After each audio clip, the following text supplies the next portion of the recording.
Thursday, February 8th. Can you believe we already made it to Thursday? I mean, it seems like the week went by really fast, but also actually, I don't love when people say that because maybe that's been the opposite of how the week went for you. I really don't know what I'm talking about. Really sorry for opening the show with this so much confusion. I want to thank everybody who joined me for a rare Wednesday night hangout. Today is Thursday. Normally I do the Thursday hangout, and that'll be the way it is next week and normally, but tonight I have to attend what is sure to be a really contentious and upsetting Board of Education meeting. I'll have more for you on that on tomorrow's show, but on today I have a great conversation with comedian, writer, podcast host, and more. Laurie Kilmartin joins me on the show today. We had a great conversation about her new stand-up comedy special. It's called Cis Woke Grief Slut.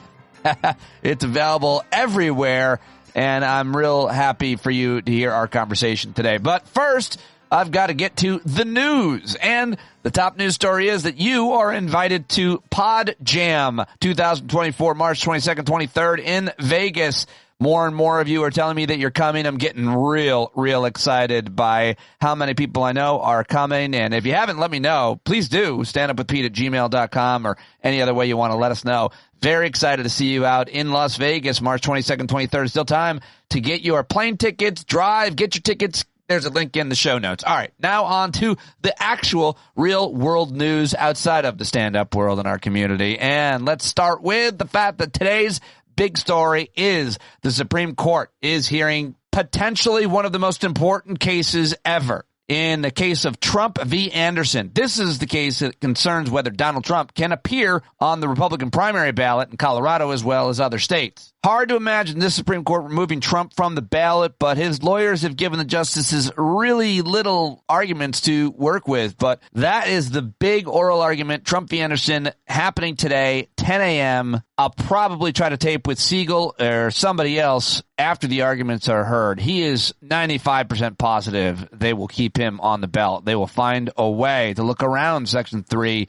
of the 14th Amendment that says no person who previously held high office may serve in such office again if they engaged in an insurrection or rebellion against the Constitution. Highly unlikely that they will vote to put him off the ballot because they want to maintain their own power. But we'll see what happens, and I'll let you know right here on Stand Up. You know, we'll have the best analysis around. All right, more headlines. The Senate voted yesterday 49-50 to shoot down a bipartisan border security and foreign aid bill after Republicans voted en masse to filibuster the agreement they had demanded. They killed their own bill, arguing it didn't do enough to crack down on an overwhelmed border, even though it did more than any other bill that's ever even been proposed. Democrats in the Senate are now pushing to advance a package that would send billions of dollars in aid to Ukraine and Israel after Republicans blocked similar legislation that paired the foreign aid with these stringent border security measures. A vote on the measure might be happening tonight. Members of both parties have privately said that they believe legislation could eventually receive support from at least 60 senators, putting the measure on track to pass in the Senate within days.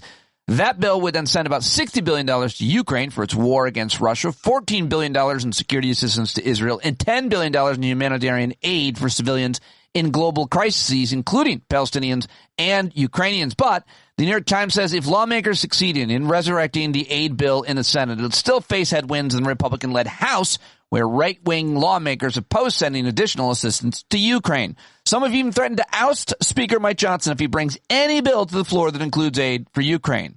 So that's the big news or lack of news in Congress. I'll have some sound related to that. Let's head over to the Middle East, where a Hezbollah commander was killed in a U.S. drone strike in Baghdad, Iraq, as part of the country's response to an attack on American forces in the region 2 weeks ago. The strike in Iraq killed a senior leader of the Iranian-backed militia that U.S. officials have blamed for recent attacks on American personnel, according to U.S. officials. In other news from the region, Prime Minister Benjamin Netanyahu of Israel dismissed a Hamas counter-proposal for a ceasefire, saying that Israeli victory in Gaza was within reach, whatever the hell that means. Secretary of State Antony Blinken met with Prime Minister Benjamin Netanyahu as well as Palestinian Authority President Mahmoud Abbas as he tries to advance the ceasefire talks and pushes for a larger post-war settlement for the Gaza Strip.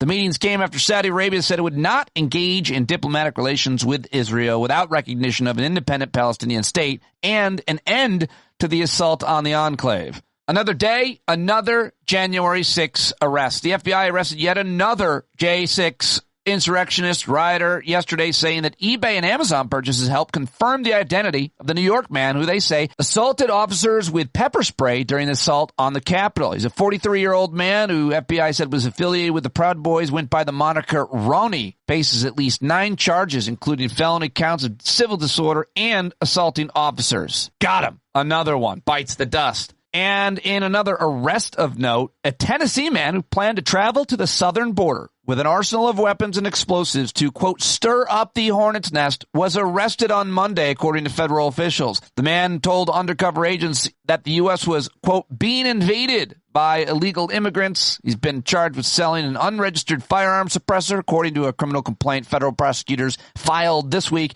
in Nashville, Tennessee. Got him. And probably lucky that we did. That could have been real bad. I wonder what animated him to think that we're being invaded by illegal immigrants. He's not the only one. And I thought this was interesting. New data released on Wednesday showing that Mexico outpaced China for the first time in 20 years to become America's top source of official imports. Significant shift that highlights how increased tensions between Washington and Beijing are altering trade flows. Interesting story in the New York Times on that. At the Vatican, Pope Francis said he sees hypocrisy in criticism of his decision to allow priests to bless same-sex couples. Possibly his most strongly worded defense of the move from last month when LGBTQ blessings were authorized by the Vatican document, but has met significant resistance in the Catholic Church, particularly from African bishops. And a search for 5 troops aboard a Marine Corps helicopter carrying them from Nevada to California is underway yesterday afternoon after the aircraft was reported missing Tuesday amid this historic storm. The aircraft located near Pine Valley, California, outside San Diego, but the search for the Marines on board continues. Snow and rain pelt the area. Wow, that's a crazy story. They found the aircraft, but not the Marines. Did they jump out? Did they fall out? Were they incinerated? That is a crazy, horrible, terrible story, and I'm sure we'll find out more on tomorrow's news update. The Environmental Protection Agency tightened limits yesterday on soot and other fine industrial particles, which are among the most common and deadliest forms of air pollution. The move, U.S. officials said, could prevent up to 45,000 premature deaths annually. Business groups, of course, expected to mount a legal challenge to new rules, and at least 2 Democratic governors have already written President Biden expressing concern about the economic effect of the regulations. So an interesting story to look at there. The Florida Supreme Court seemed reluctant to block a proposed measure to allow abortion before viability from appearing on the November ballot. Nikki Haley, who was outvoted in Nevada yesterday by, quote, none of these candidates, attacked her own party and vowed to stay in the race. And those, ladies and gentlemen, are your headlines from yesterday or the last 24 hours. Now let's get to some of the audio clips that I caught going viral and echoing around social media, getting a lot of chitter-chatter and more. I mean, I'm not sure exactly what the criteria for how I choose the clips I choose, but hopefully they're newsworthy and important and from a wide range of perspectives, whether you agree with them or not. Let's start with the minority leader in the House. It's Hakeem Jeffries of New York. Now, Republicans are pissed that Democrats didn't tell them that Congressman Al Green would get out of his hospital bed to vote against their stupid sham impeachment of the Department of Homeland Security Secretary Alejandro Mayorkas. They're so used to winning elections by suppressing the black vote that they think it's a trick when a black person actually does vote, wrote Keith Boykin on Twitter. Here's Hakeem Jeffries taking a question from journalist Saskian about that yesterday. Thanks, Leader Jeffries. Did Democrats let GOP leadership know that they had full attendance? And if not, why? And can you characterize your relationship with Speaker Johnson? It's not our responsibility to let House Republicans know which members will or will not be present on the House floor on any other day or in connection with any given vote. All right, now let's go to a Republican. Here is Congressman Mark Green of Tennessee, and he was on Fox News with Neil Cavuto, who asked him about that. Let me ask you about Speaker Johnson. They said that he botched this. He was caught off guard by Al Green suddenly showing up, that a seasoned speaker wouldn't have let that happen or certainly would have been aware of it. They mentioned Kevin McCarthy would have been aware of this, that he's not showing speaker gravitas. Do you agree with that? I don't think so. I think there were 2 surprises. Not only Al, but, Gallagher was a bit of a surprise. And I had met with Mike last week. Yeah, that kind of surprises. So there were two surprises. This happens all the time. It happens when the Democrats are in control. To suggest that there's somehow bad leadership because of it. I mean, we just turn around and, the good thing that he did was to have Blake Moore flip his vote so that this thing can be brought back up. That was smart move on his part. So, I don't blame the speaker for this at all. All right. That's not a smart move. That's a routine move. So there you go. All right. Guy has no idea what he's doing. He's in way over his head, Mike Johnson, as evidence from that vote yesterday. A funny tweet about that, by the way, shared by our friend Therese to us yesterday that reads, Speaker Mike Johnson just got railroaded so hard his son's phone got a notification. Because his son is his weird accountability partner with their weird sex fantasy app. All right. Moving on. Here's Congressman Jared Moskowitz, a Democrat, saying Republicans don't want to pass a border security bill because they want more fentanyl coming into the country so they can use it as an election issue. I love this. It's a crisis. We have to solve it right now. This is literally what happened. Let me give you the 60 seconds on this. So they say, well, we're not going to help Ukraine anymore because we're not going to secure Ukraine's border if we can't secure our border. Okay, great. We'll work on a deal. So 3 months go by as they're working on this deal. And all of a sudden they come up with the most conservative border bill in a generation. All of a sudden Republicans were like, oh holy shit. They actually listened to us. They actually did what we said. Well, we can't pass this because if we pass this, we won't be able to use it as an election issue. We need more fentanyl and more people crossing the border and supposed terrorists. We need all that. Donald Trump right now, to be clear, is hoping deep down something bad happens at the border or someone got through on the border that's a bad guy and they commit something so that he can use it in the next election. That is where we are. If you don't accept that is what Donald Trump wants and is trying to accomplish, then you are not paying attention. And so, look, this thing is dead. I think probably almost everything else might be dead this session because, you already see Jim Jordan saying, well, let the American people decide, right? We're back to let's not fill the Supreme Court seat. Let's let the American people decide mentality. And Congress continues to devolve in slow motion before our eyes. There you go, Jared Moskowitz on the Midas Touch Network program yesterday. And now here is the senator from Alabama, Tommy Tuberville, criticizing Joe Biden's memory and then not remembering who's in the Super Bowl. And so it's just kind of funny. To all of us across the country that are Americans, that our leader, supposed leader in the White House, he can't remember names. He can't carry on a conversation. He has to listen to the press corps to give him hints about what he's talking about.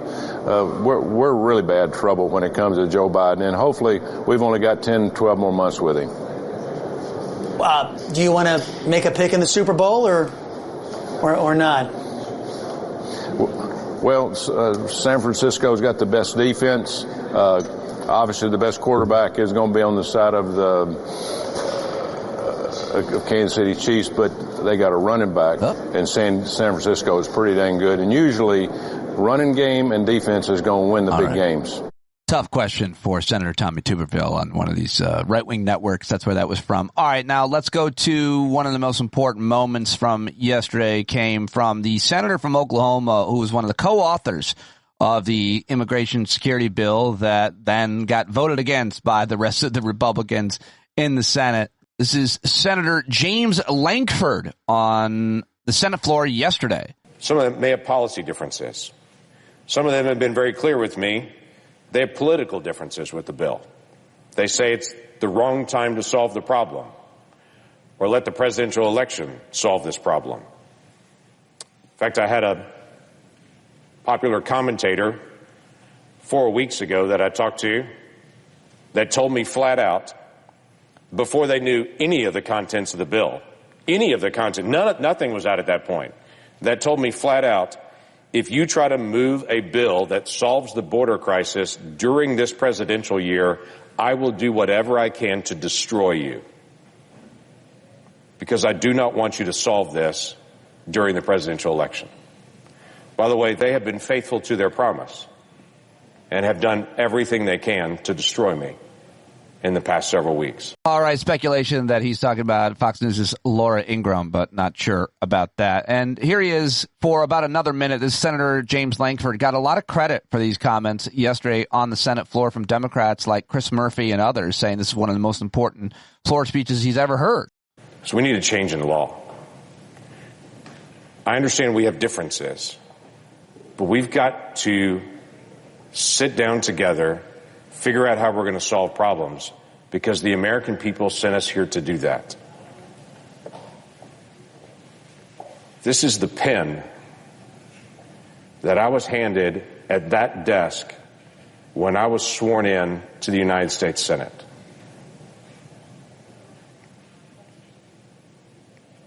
And I signed a book that was at that desk with this pen because I was becoming a United States Senator. Because the people at home sent me here to get stuff done and to solve problems. There's no reason for me to have this pen if we're just going to do press conferences. I can do press conferences from anywhere, but we can only make law from this room. And to do that, you need one of these pens. And there's 100 of them in this room, and 60 of us have to agree to solve a problem. And I'm determined to sit down with anyone who wants to solve the problem, regardless of what side of the aisle that they're on, to figure out how we solve these things. Because Americans are ticked off that this is not resolved. And they expect us to get things done. So why don't we do that? Nah. They're not going to do that. Because Donald Trump runs them. Dear leader, they must do what he says. So pathetic. Just absolutely despicable and so dangerous and bad for a lot of reasons. All right, well, that's all. There's a lot more to play for you, actually, from yesterday. I had a longer list, but I'm out of time, and I have a great conversation for you with Laurie Kilmartin come up that you're going to love, but I always like to end the news segment on a laugh whenever possible. Last night on the Late Show, Stephen Colbert joked about the news yesterday that a court decided that the president can't just commit crimes.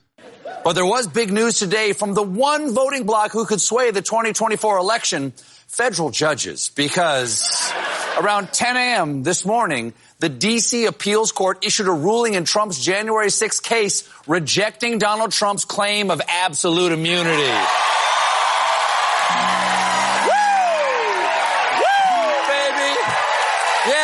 The law applies to everyone. Lowest bar. Lowest bar. Lowest bar. All right. Here's what happened. I was hoping you'd be more of a ruthless mob. Now, here's what happened. Trump's lawyers argued that presidents can get away with any crime they commit in office as long as the Senate does not then impeach them. But the bipartisan 3-judge panel smacked that down in a unanimous ruling. Folks, these cowardly judges will not admit who they are. They choose to remain unanimous. And in the United States... So it's official. Former presidents are not immune from prosecution. Now, that should be obvious. But it's never actually been tested in court because no former president until Trump has been indicted. That is, until they bust Jimmy Carter for his liquor store holdups. Now, the judges quickly pointed out the stupid in Trump's idiocy, saying it would be a striking paradox if the president, who alone is vested with the constitutional duty to, quote, take care that the laws be faithfully executed, were the sole officer capable of defying those laws with impunity. Yes. That's why the 10 Commandments don't read, thou shalt not commit adultery, except for Moses, who gets a heavenly hall pass to part that sea, if you know what I'm saying. All right, there you go. Colbert and the Late Show yesterday on CBS. All right, well, now it's time to get to my guest, who was a longtime writer on one of those late shows, The Conan Show and its iterations. I came up with her in the ranks in the New York City comedy scene for like several years, 10 years probably, that we crossed paths where we became friends and grew a mutual respect for each other. And I just love her. I think she's one of the funniest, hardest working, smartest, most thoughtful, thought-provoking comedians working today. And you got to see her if you get the opportunity to see her live. But you can get her special right now. It's out and available on just about every platform. She's written for all kinds of big-time shows, like I said. Her stand-up special, 45 Jokes About My Dead Dad, made Vulture's list of top 10 comedy specials of 2016. She's appeared at all the comedy festivals. She's written 2 books, Dead People Suck, and the New York Times bestseller, Shitty Mom. She and her fellow comic, Jackie Kashian, host a popular podcast about stand-up comedy called The Jackie and Laurie Show, and you just got to get her new album. It's Cis Woke Grief Slut. The special drops on Apple TV, Amazon Prime, YouTube. It's out and available. Learn more about Laurie Kilmartin in the show links. Follow her, support her any way you can because she's one of the best. Ladies and gentlemen, a little clip from Cis Woke Grief Slut, and then we'll jump into the conversation. I hope you guys like dark comedy. I appeared on MSNBC and I told an abortion joke. Guys, I had to. It was Mother's Day.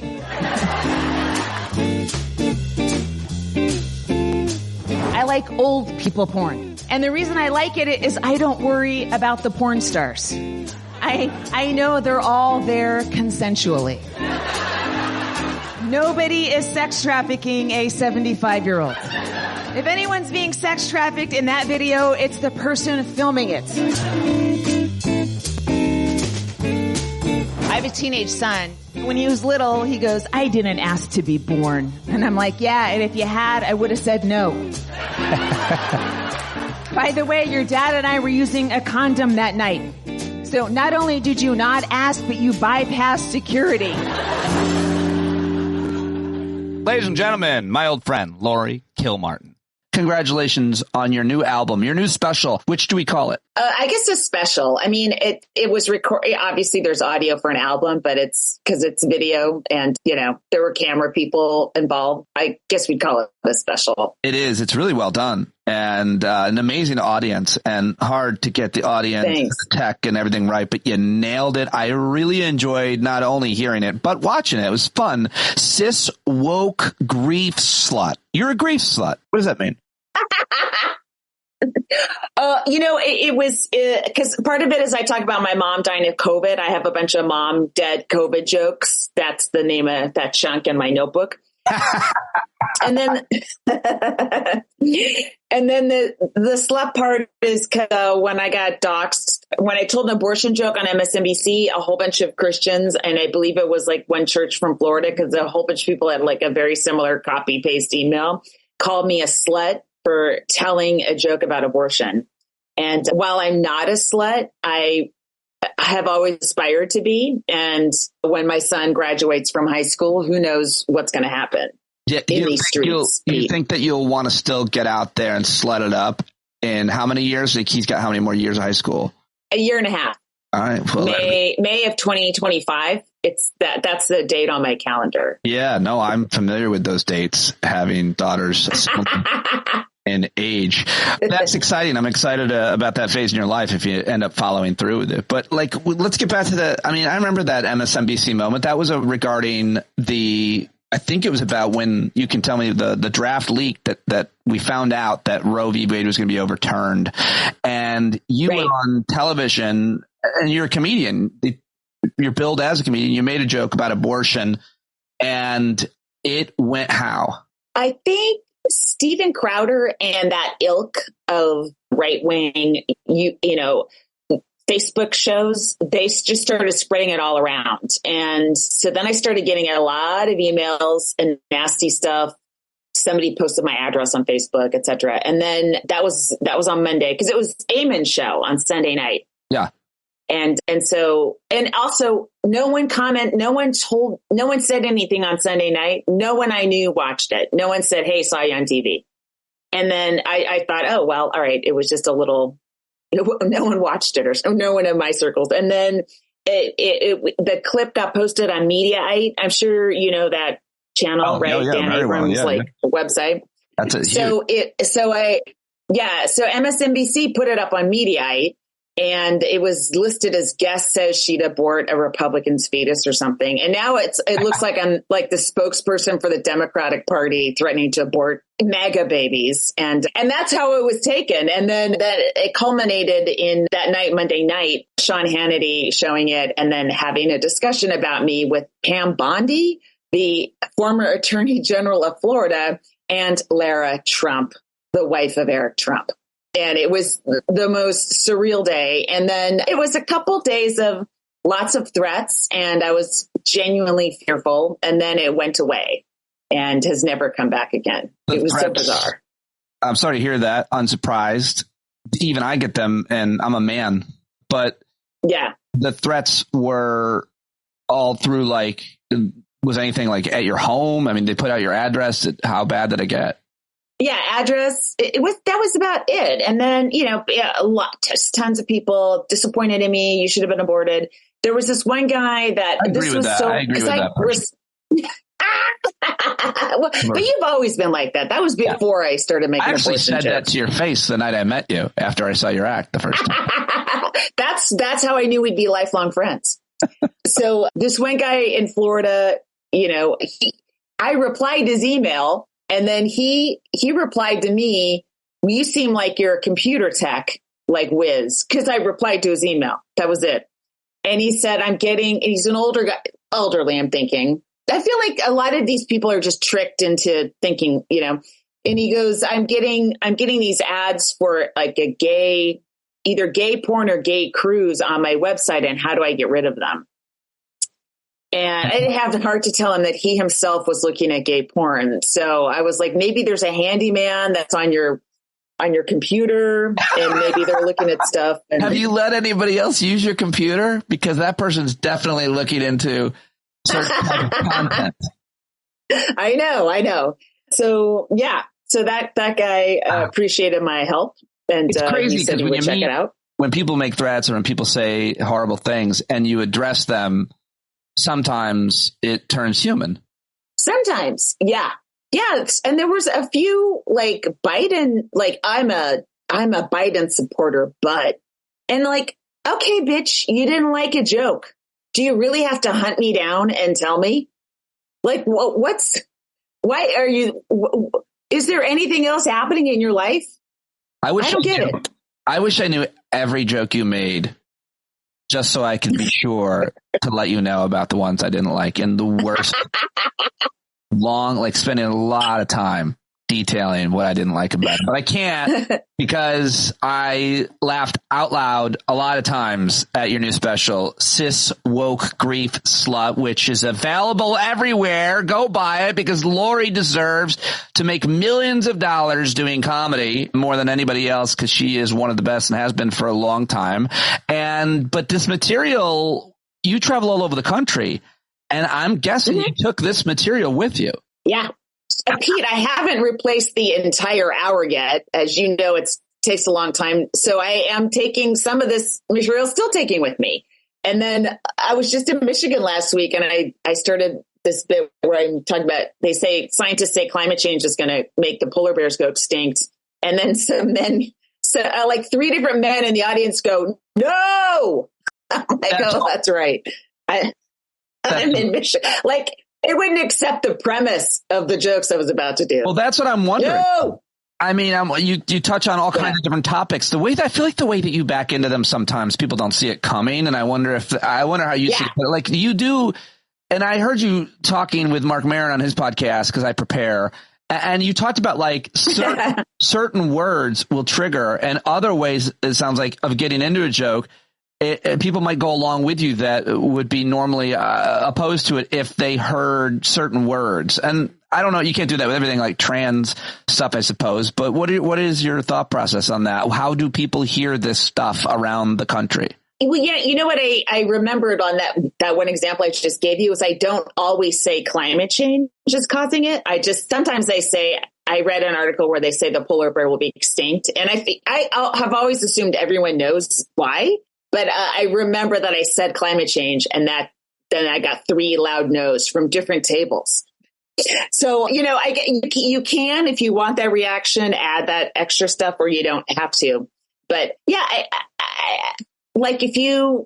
I don't know, I do kind of back into things and try to catch people before they think it all the way through and get them in on the jokes. Yes, you do. You know, like if I'm like, I feel like I'm talking about cis women when I talk about trans women. I just kind of use that very quickly to get into why we cis ladies should consider trans women allies and not competition, or not somebody you have to be against in the old J.K. Rowling way, you know? So, yeah. And then using myself as all the examples. So all the jokes fall on me, not other people.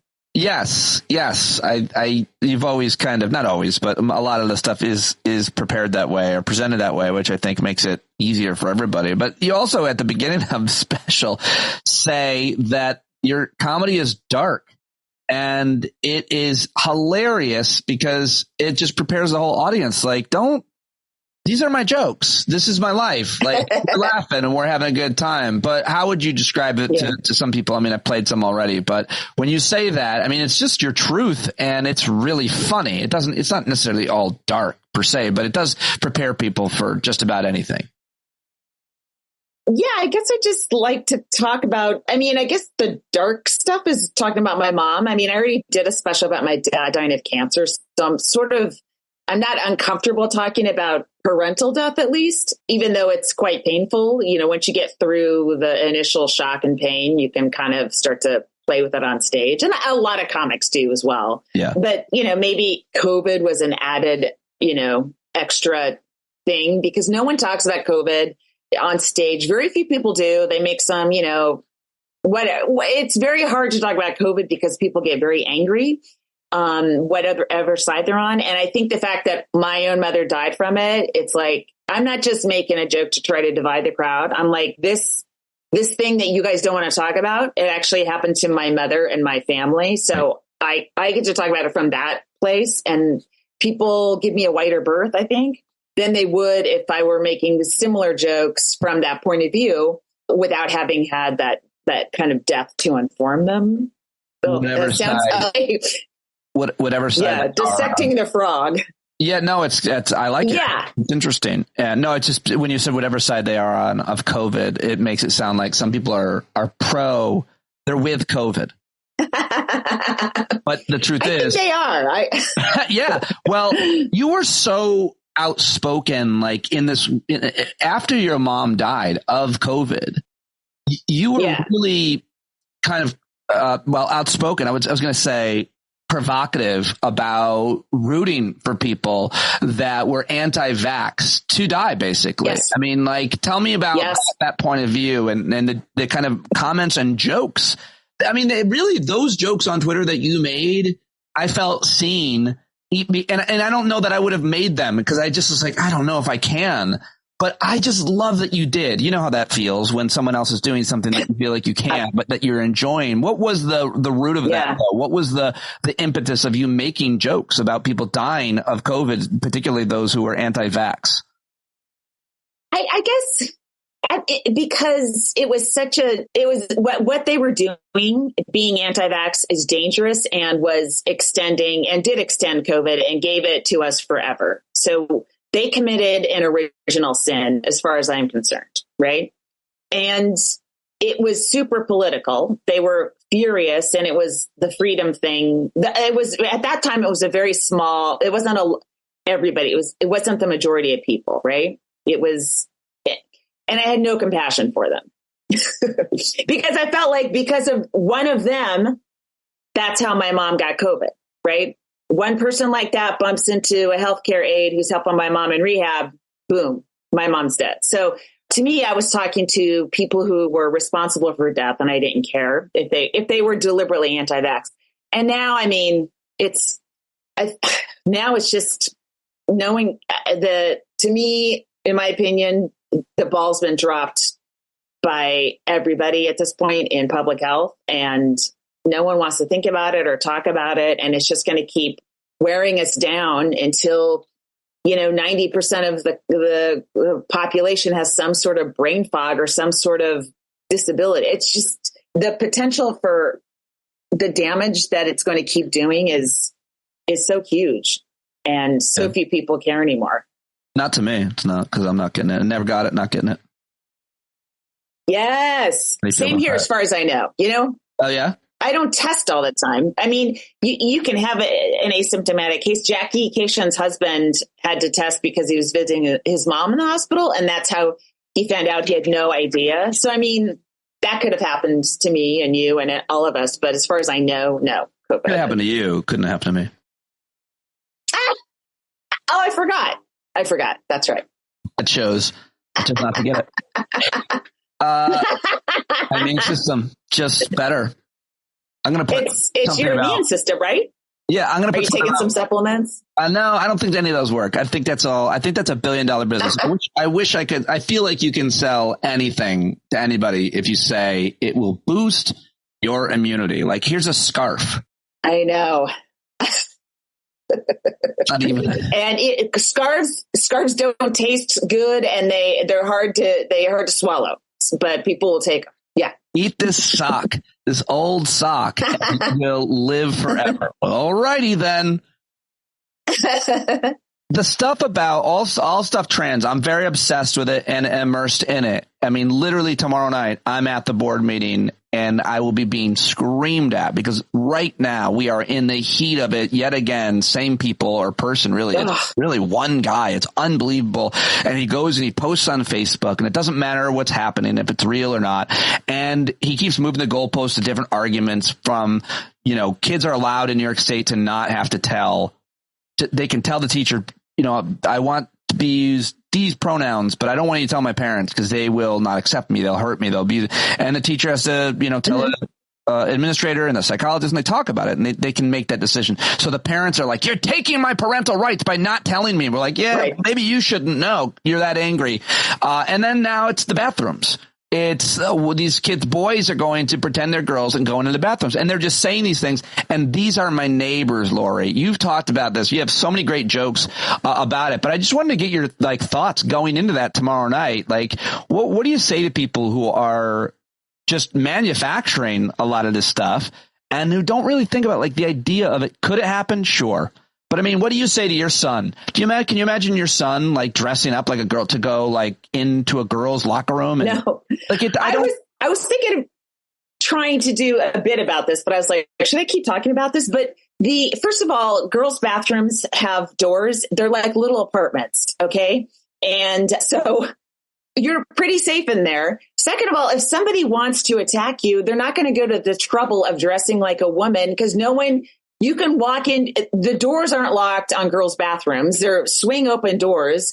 And if you're a kid, again, it's hard to even say this, a kid who wants to sexually assault another kid, you can do it pretty easily, unless you start putting locks on the bathroom doors, anyone can. And girls assault other girls. Girls are assholes. I mean, girl gangs do terrible things to other girls. And so anyone can be assaulted in a bathroom. You don't have to be a boy dressing up as a girl to do that. It's an actual extra layer of unnecessary security if a boy wants to do something like that, they can just walk right in. So the fear, I don't know what they're afraid of is statistically not going to happen. And if they're really concerned, they could put locks on the doors on the little, the bathroom doors do have locks, but they could have I don't know how the bathrooms are designed there, but you could make them so that it's one person inside one stall that's locked and then everyone's fine. That's an easy way to solve it, not without stigmatizing, kids who are trans. We have a problem in the bathrooms. Same problem we had when we were younger, probably even more so now because of vaping. The problem in our bathrooms is kids go in there and smoke and vape. And I don't think it's a huge problem. I don't care if the kid wants to do that, but that's a problem. It's against the law for them to be even doing that. But nobody cares about that, Laura. I don't hear people screaming about that. In my town and around the country, so often, this is the exhausting thing. People are screaming about a thing that isn't happen or likely to happen. And not screaming about real problems, not talking about the real problem with any kind of granularity or nuance, just binary, that, this is going to happen. No, it's not. It's not happening. And I think that's the most frustrating thing about it. I don't know. I don't have a question. Yeah. I don't know if you can even reason with someone that fixated on something that is not going to happen. And maybe just try to appeal to everyone else that kind of could be sucked into either argument and just present yours without seeming insane, like an insane Facebook guy. And perhaps that will be enough. Do you worry about your son being turned, his sexuality or his gender identity? Like, no, a lot of it is you're teaching my kid to be gay. You're teaching, grooming is their word, my child to be trans. And what would you say to that? And are you grooming your child? I remember when I was groomed to be straight and cis, and because I was a trans man for quite a while, and then as a child, in my head, and then I was groomed by society to be straight and cis. It's such a ridiculous it's insane. No, I am not worried about my son. He seems to be well on his way to whoever he is without, any extra effort on my part. I tried to stay out of the way. I was like, whatever you are is fine. Give me a heads up so I can help. He chose the easiest route of being what? What do you worry? What do you concern yourself with raising a son? What do you feel like it's your responsibility to teach your child because he's a boy? Are there do you think a lot about that with him? I guess mostly he's a very chill guy, and I trust his judgment. But I mean, I guess I will. If I talk about anything like that, it's more like consent, make sure you have consent, and other times just to let him know, sometimes girls will pretend to be wilder because they think they're supposed to be. Like they'll see it in porn and be like, oh, I'm supposed to be like that. And so they'll act wilder than they are because they think you, a boy, want that. And that's not good for them. And it might put you in a bad position too. So just, triple check that everyone's on board and feeling super okay about everything, How does he feel about you talking about him in your stand-up act or on a podcast? I don't know what, when you see eyes rolled, what is that feeling to you? Is that, oh God, here she goes again. I don't think he does not listen to podcasts, and I don't think he will. I think, there's no need. He hears my voice quite a bit. And after my voice is gone, maybe in his 80s, he'll pick up a few podcasts for the memories, but he doesn't need this, I think he's okay with it. What I tell about him isn't anything controversial, and the joke parts of my act are always on me and my reaction as a mother, and not, usually on him. The great joke in your act about the controversy that still exists around whether or not you should circumcise your son. And amongst physicians I talked to, and I told my friend this today because I knew I was going to talk to you. My good friend is a pediatrician who I hike with every Wednesday. It's one of my best friends, and we've talked about circumcision a lot, and it drives him nuts that people are still doing it. The evidence is pretty clear, but you have a great joke about that. And so that's, I guess you're talking about his penis in that case, or you're talking about all penises and what should be done with them. Really? Well, let me ask you this. Opinionated. From my bit, do you know if my son is circumcised or not? I do not. So I mean, I'm talking about. But that's why I had you. That's why I had you on the show today. I really need to get to the bottom.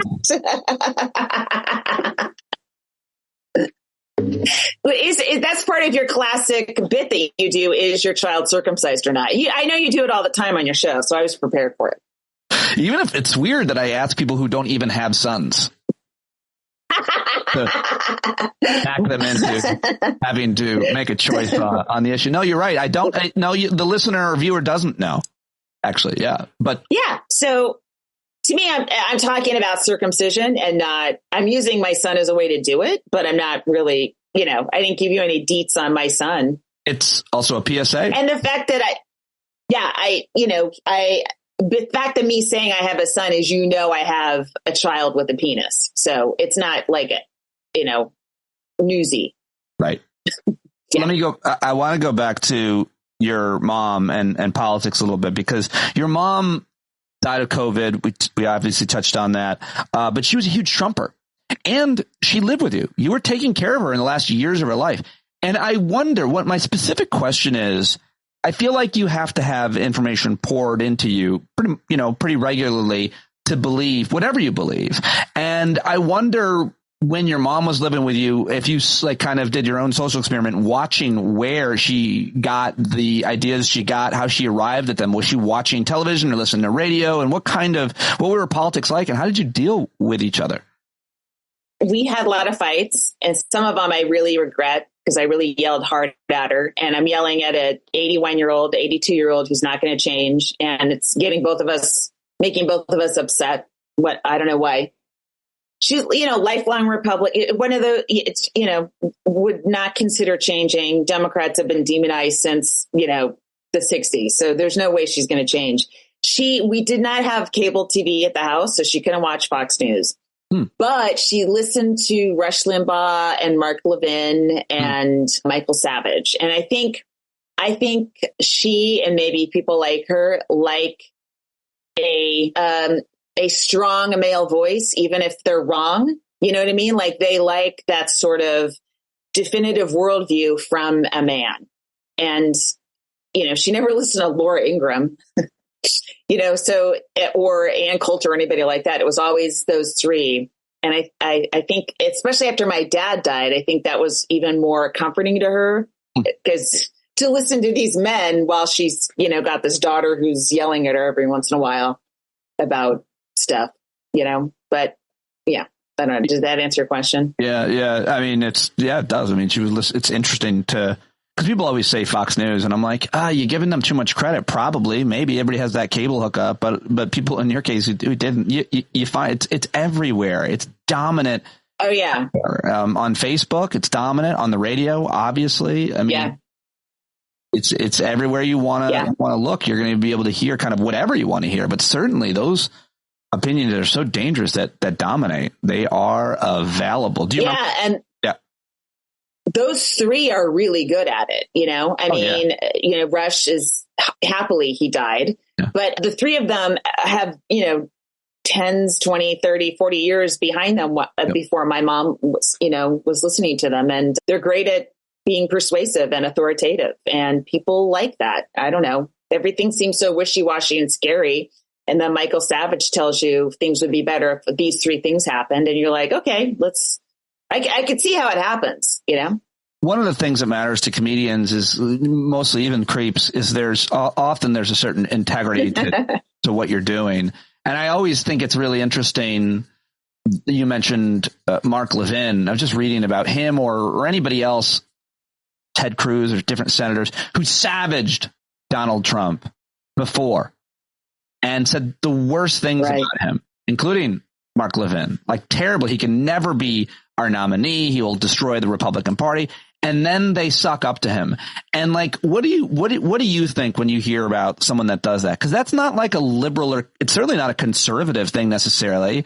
It's it's about making money and staying popular. But like, comedians see that differently, and a lot of people with integrity see that differently. You were just calling this guy the worst guy in the world, and some of them lost their radio audiences because they were consistent and principled. Obviously, a lot of conservatives did, but a lot of them just sold right out because they knew their audience would leave them.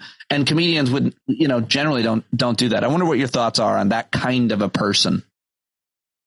I guess, well, you're right. I mean, they must have just gotten a lot of feedback from their audience. And it's weird because Chad Daniels has this funny bit about, like, Louis not being canceled. His audience shifted. So now he's got a lot less women, more masturbators in his audience. He's doing really well. And these guys couldn't figure out, well, maybe I can shift my audience. They followed their audience instead of having their audience, or instead of creating a new audience. I think there'd be a huge audience for a former conservative who, like George Conway or somebody like that, right? He has quite a following because he started pointing out the flaws of Trump, and just even though he's like, still that kind of conservative that is, federalist kind of conservative, but he's Like he has a huge. I don't know why they didn't think because I can find something. I think I know the answer, and I think it's because George Conway, or who's that guy at the Bulwark? Charlie Sykes was one of the guys. Like, you're right. Two things are right. You can maintain a great audience and make good money, but not nearly as big. You can't. It's not as much. Right. You can do well, and I've always been really happy with just doing well, or even just making it by. I'm pretty happy. I don't need like to have make millions and millions of dollars and have a massive audience if it means that I'm changing that's a tough choice to make to even think about really making for a lot of people, I think. But it's hard because you don't even know what you believe anymore to a certain extent. When you've been so outspoken for years, you've kind of been a moral leader, in my opinion, when it comes to comedy. Well, when it comes to comedy and it comes to women and it comes to calling out bad men and bad kind of club owners, there is no HR department. And none of us want to say names and call people's names out because you're burning down a bridge. But somebody has to protect other people, and somebody has to tell the world what's happening. And I think you've been like a clarion call on that. And I think it's brave. And I know it probably hasn't always helped you. But I just have more admiration for you around you calling people out and letting us know what's happening than almost anything else. I think it's of great value. And I wonder what your thoughts are, how you articulate what I just said you do and why you do it.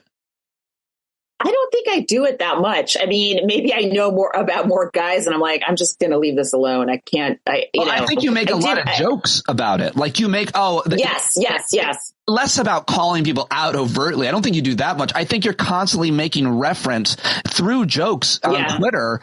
And that's what I mean. And it's letting us know, that's right. That's what she's saying is happening or wouldn't happen. And it wouldn't be that way for a woman. And I don't think you're in any way disgruntled. I think it's 1,000% accurate about the business is what I mean. Yeah. Yeah. I mean, especially if someone has verified charges against them that have been documented by a publication and the publication has not been sued. I'm like, well, I'm going to believe it then. I know that these comics are still working and stuff, but I can pull up a link at any time. It just doesn't seem to matter. It's really, unless someone's actually imprisoned, it doesn't seem to matter. That's really depressing. Like someone like Chris D'Elia is still selling out theaters. Someone's booking him. So there's still a machinery around him that makes money off of him, and he makes tons of money, and there's an audience that shows up. It's like, okay. Which is kind of... I don't know what to do about that. Well, there's a lot of evidence like that people don't get canceled. Like you can be guilty of things, or at least accused, credibly of a lot of things by a lot of women or something, and you're not going anywhere. You'll make a fine living, it sounds like, for a lot of them.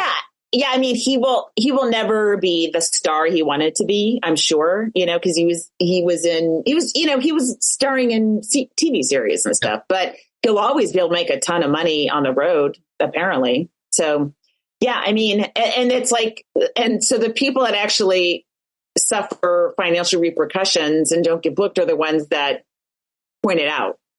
Absolutely. And we've all learned that lesson in the last 6 or so years. Yeah. Well, I always admire you whenever you're talking about it and help people understand what's happening. Before I let you go, I got to ask you about like the writer's strike and how that time went. You were on the picket line. You're a Writers Guild writer. You are in that union, and I want to know what your thoughts are about what happened there and where you see things going. Well, I mean, it was pretty amazing. The Guild got almost everything they asked for. And that was great because the last writer's strike, we didn't. And that kind of led to the current one that we just had. However, it's like when we come back to the business, everyone I know is not writing. We're not employed. We don't have jobs, writing jobs. I mean, I'm doing stand up. Thank God I kept doing stand up. I never stopped doing stand up. So thank God. But a lot of people aren't, like someone told me that most networks, the streamers are going to do 2-season shows and that's it because they figured out that 2 seasons is enough to make someone subscribe.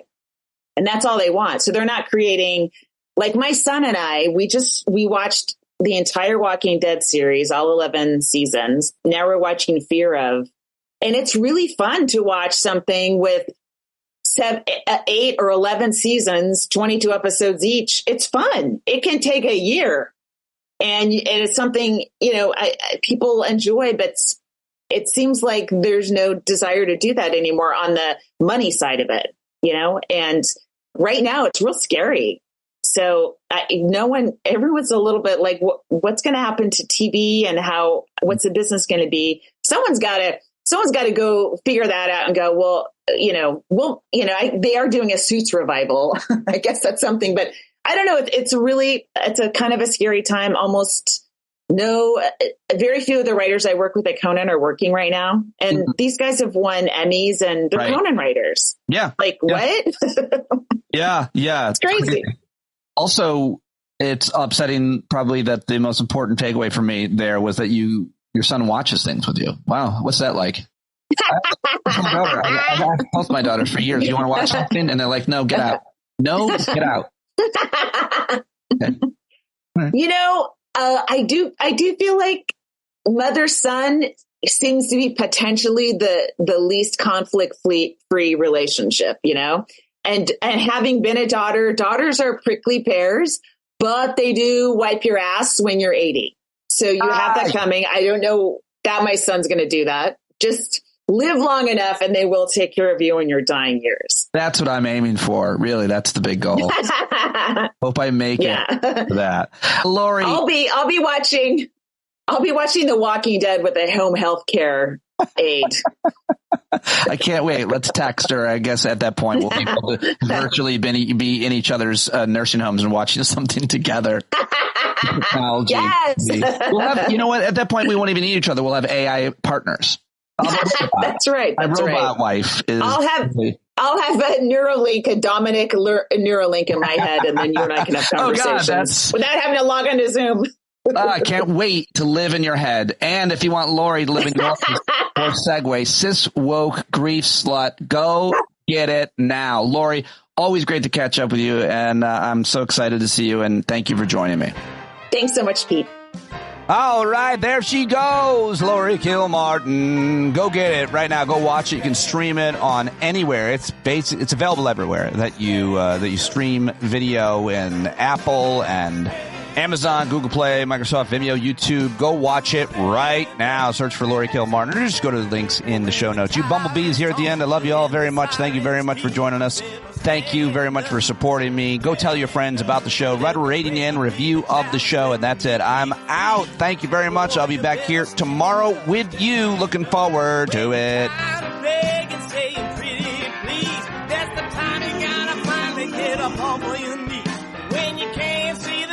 For the burning trees, you got to stand up.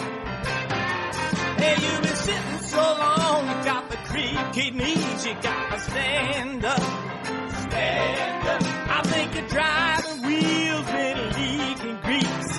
Boy, you better stand up. Stand up. Well, there's a whole lot more of us who know what's right. They'll keep right on ignoring us if we keep things right. You got to open up the window to let in some light. You got to stand up.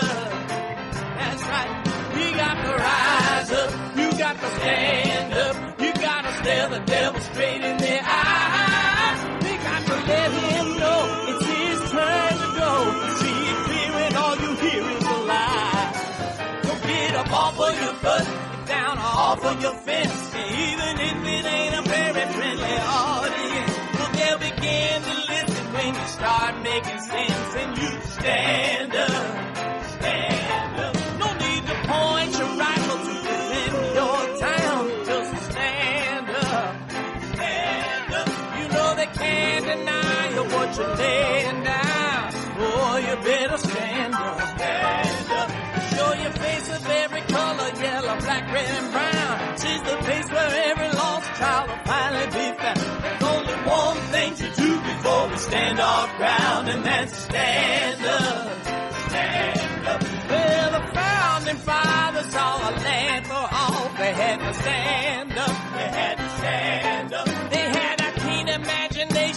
a crystal ball, drawing all the plans of a stand up. But all they had to go on was the time they were in, with other causes for laws, and since they weren't even sin, they knew that change was gonna come before the change would begin. They had to stand up. All right, they had to stand up. We got to stand up. We got to look the devil square in the eye. We gotta let him know it's his time to go, and make it clear when all we hear is a lie. Why you lying awake wondering where the money all went? It'll be the cost of freedom that'll go unspent. You can see him flee the scene of that experiment if you stand up. Alright, we got to speak up, we got to reach up, and raise your voice in every way you know how. Don't be toes up, you got to show up. Ain't no better time to do it but now. No need to pledge allegiance to no wanton tribe. Rise up, show obedience to the voice inside, and listen well and it'll tell you not to run and hide. It says stand up.